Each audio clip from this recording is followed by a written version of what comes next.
You're a Montana guy, though, so you're used to it, right? Originally South Dakota guy. So, yeah, even worse. Gray skies every day, wind, no spring, eastern side. Was it hard to watch tape, especially on the second half? Well, of that game? what we did, no kidding. We collapsed, and we come out. Goal was play fast. Coach said it was his halftime speech, and get out there. We were out first, and we obviously did.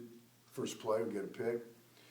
An offense, bam, one play, and it's 37, and from that point on, we had opportunities to get off the field as a defense on third down. We didn't capitalize, and it wasn't anything new we were calling. It was just that type of deal. So we got to learn from that.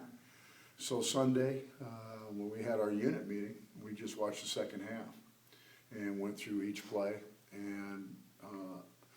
Accountable. Fingers were turned at each other, and myself included. What could I have done better? The coaches done better. The players done better. And you got to do that in that situation, and you got to learn from it. And it can't happen again. You think the guys maybe weren't playing with the same energy that they had in the first half, or maybe just got complacent? I think we played. And that type of deal, but on the sideline, we're trying to, keep them motivated. That type of deal. That in football, you have peaks and valleys, and that type of thing, and you deal with it. You go to the next play, and I don't think we handled going to the next play very well, and that we've got to work on that. Coach said they're 4th and 22. They hit a bender route. Did your cover 2 play the way that they were supposed to do on that play? The 4th and 22. The 4th and 22. We were in 2-man coverage where we have 2 safeties over the top, and we're man underneath, and they ran a bender in the middle. Ideally in that coverage, you should go to the perimeter on the outside, but he went down the middle, so safety should be there. And I think we tried to pick it instead of it's 4th down instead of batting it down, and that's correctable, and you learn from that. But that was huge. That whole series, the first play in overtime, quarterback's not looking on the snap.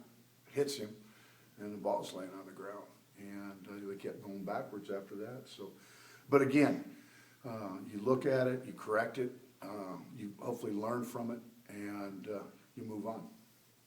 Is it going to be?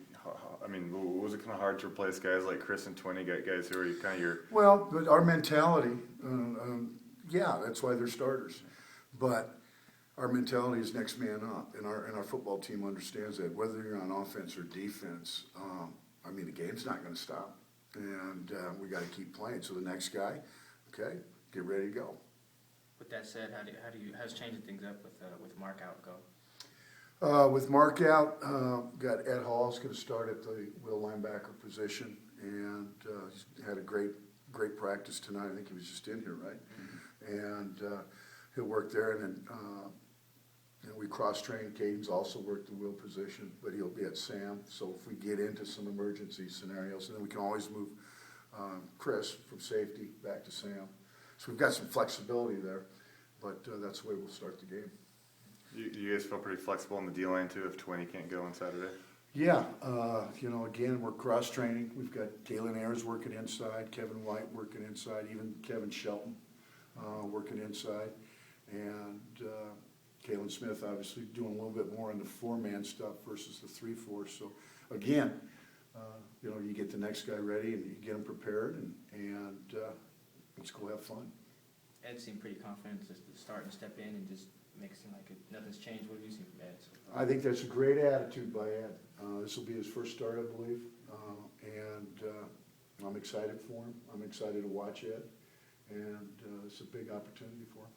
Seems like Caden's really stepped up the last 2 games. Is that something? Yeah, I think he's learning the position. You got to understand, he was a high school quarterback, gray shirt. Maybe played some DB, never played linebacker. That's a whole new, different position. And he's going to be one heck of a linebacker here when his career's over at the University of Idaho. He's very athletic. But he's learning the position. And each game I see him getting better. And he's athletic. And we're taking advantage of that, and I can't wait to see him next year. The improvement, and then through spring ball, that type of thing. He's just going to get better and better. Ed was talking about their offense being kind of hot, South Alabama's offense being kind of hot and Yeah. cold. Does it make it a little easier when they don't have a playmaker like a Larry Rose or a Matt Breida? Oh, I'm not guy gonna like say that. They've got a tight end that's their leading receiver, I think is a transfer from UAB, is a heck of a playmaker.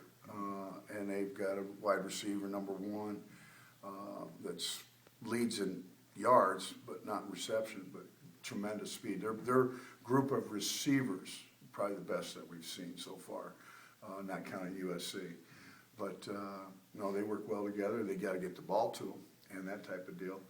Steady Eddie running backs, that type of thing. So, we've gotta get them in, we gotta win on first down. We've gotta get them in second and long situations, change that distance, and same thing on third down. Did you get a chance to look at that hit Mark got suspended for?